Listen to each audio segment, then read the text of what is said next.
Hi guys, welcome back to MMA Unfiltered. Yep, you read the title correctly. Dan Hooker is unfortunately out ahead of his UFC 313 appearance against Justin Gaethje. Super sad news because obviously this fight was 100% guaranteed to be a banger. Fight of the year contender right off the bat. It's unfortunate. Dan Hooker broke his hand during training. I don't know if it was during sparring or if it was pad work. We don't really know. Unfortunately, yep, he's out, confirmed. Now the question is, where do we go from here?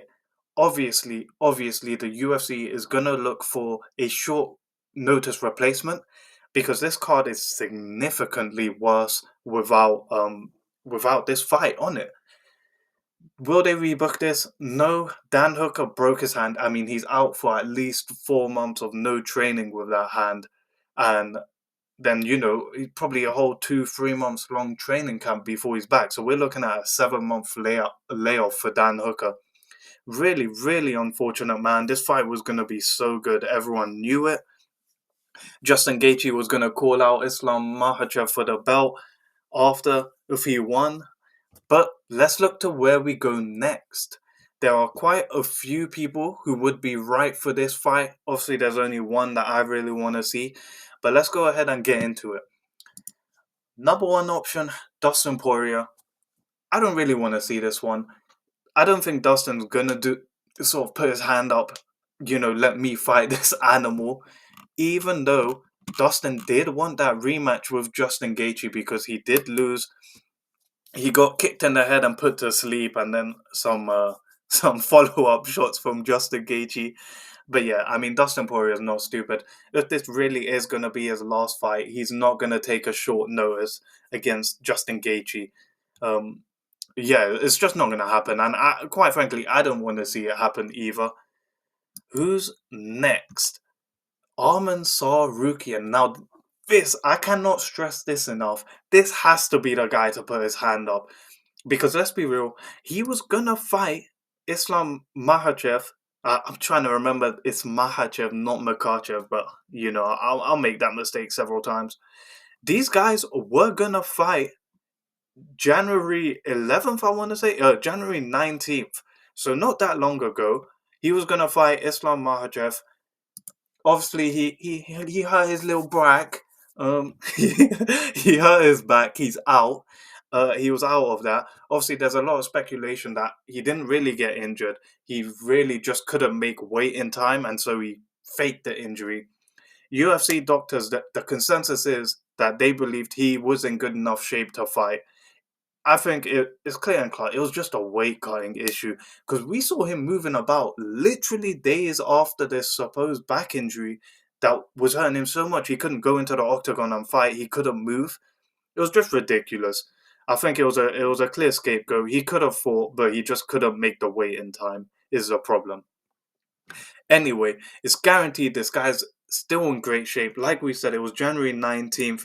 We're talking about a month ago he was supposed to fight, a month and 6 days. Listen, if Arman goes in there, fights Justin Gaethje, I mean we can already speculate the game plan. This guy is gonna look to take down Justin Gaethje right as soon as that bell rings, control him on the ground over 5 rounds, get the mic, and then call out Islam Makhachev. In my opinion, this is a win-win because Dana White said Arman has to work his way all the way back up to being a number one contender. He said he's not giving Arman the next title shot. Nothing better to solidify you're that number one contender than beating Justin Gaethje, an absolute legend of the lightweight division. Not only that, Arman has another problem in his division, which people aren't talking about, and that's Ilia Topuria, who vacated his belt, moved up, but was asked about an Arman fight, and do you know what he said? He said, "No, I'm not gonna fight Arman. I didn't move up to fight a number one contender for a number one contender spot." He said, "I moved up to fight for the lightweight belt." Listen, guys, I love Ilia Topuria.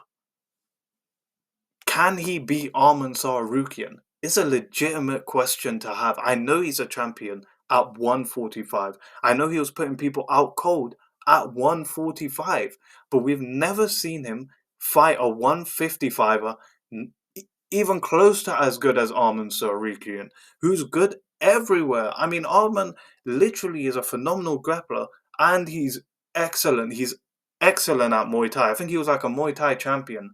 It doesn't get talked about enough. Obviously, that clip that was going viral of Arman's flipping axe kick on Charles Oliveira, which looked amazing, went viral. But this man's got good striking that's underappreciated.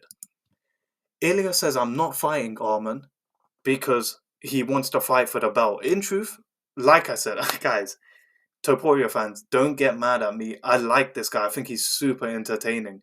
But that's a dodge. You go to a division and you say, I'm not fighting the number one contender.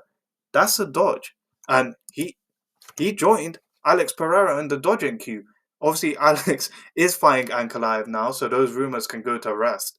But not fighting the number one guy in your division makes you a flipping coward. I don't care what you're doing to everyone else.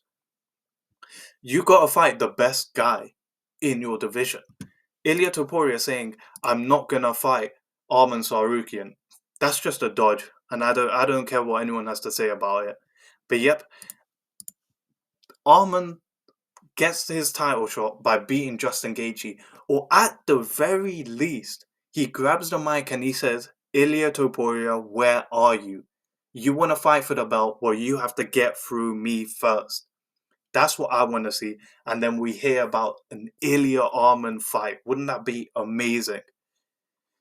Anyway, guys, I sort of got a person who I think should throw their name into the ring just because it only poses benefits for them. Beneil Dariush. Now, Beneil, just like Arman, was supposed to fight on this card, on the January 19th card, UFC 311. Obviously, his opponent ended up fighting for the belt. A lot of people did say that maybe it should be Beneil Dariush who's fighting Islam Makhachev instead. It didn't happen. Unfortunately, Beneil sort of got cucked. He got the show up money and the win money, but still, he wanted to fight. You could see it in his interviews. Listen, like I said, Beneil's gonna be in great shape. This card was only supposed to be a month and 6 days ago, if my maths is right.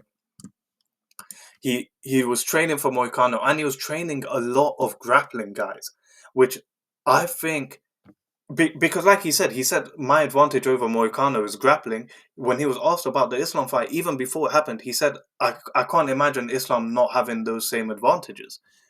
And that's exactly what we saw. Islam submitted Moicano in the first round. The first takedown, it was like over. Everyone knew it was over. The commentators were like, oh, yep, it's done, it's done, it's done. Before the Darce choke was fully secured. So Beneil should definitely throw himself in there.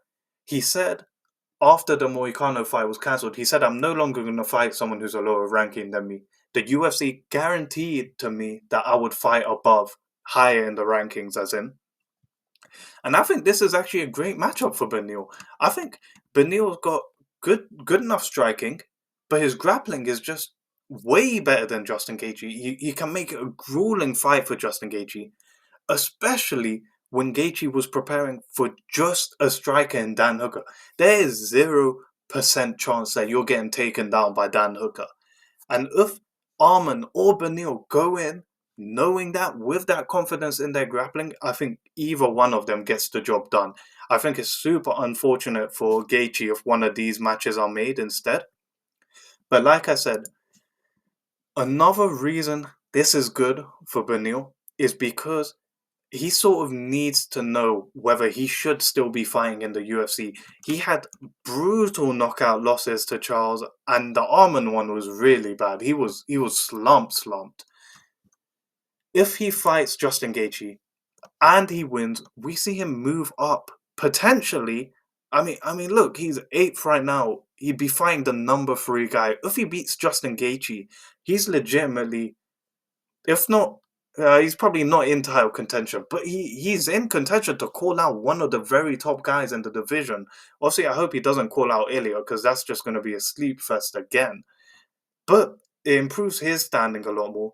And guys, I don't know how many of you were even watching UFC when Beneil Dariush was on his little tear, but this man was so good that even Islam Makhachev said at some point, I'm gonna be fighting him. I mean, it was just win, win, win, win, win, win, win. I definitely think the two people who should be standing in for this fight are either Beneil Dariush or the person I think deserves it, the person I think should do it, and then call out Ilia Topuria, Arman Tsarukyan. Now, guys, let me know if I'm bonkers here, if I'm completely mad.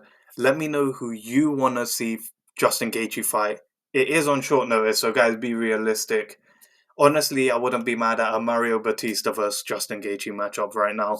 But yeah, like, subscribe, and guys, let me know how I can make my videos better.